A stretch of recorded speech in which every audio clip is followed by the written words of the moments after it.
Well, this is it. The penultimate episode of Which to Be Preserved. This episode will focus on the LNER W1, or as it's more widely known as, the Hush Hush due to its secrecy. The Hush Hush was built in 1929 and designed by Sir Nigel Gresley. Only one of this unique class was built.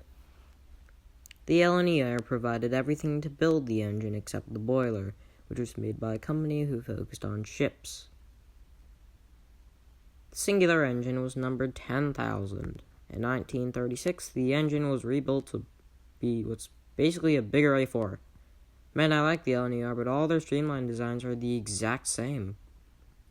The A4, the B17, the P2, and the W1, you name it.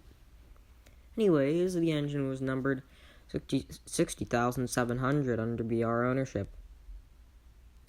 The logo was withdrawn in June 1959 and was cut up by the torch later that year. This engine was nicknamed the Galloping Sausage. That sounds quite familiar. The first tender given to the loco was a corridor tender, and the engine ran non-stop journeys from London to Edinburgh.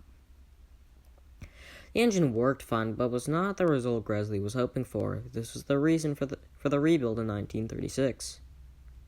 The engine never carried a name, but the names British Enterprise and Pegasus were considered, but ultimately dropped. The corridor tender was swapped out for a regular tender in 1948. That was the tender the engine kept until withdrawal. On September 1st, 1955, the engine derailed while going at a speed of 20 miles per hour. The engine was built at Darlington Works.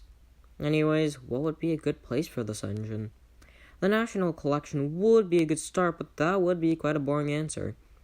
See, the thing is that half of the preserved A4s reside in museums, and I think that would be the most likely option for the Hush Hush. I'd say the engine would be owned by the NRM, but reside at the Bressingham Steam Museum, because why not? Well, that's it for this episode. As for the final episode, I'll be keeping that a secret. Goodbye.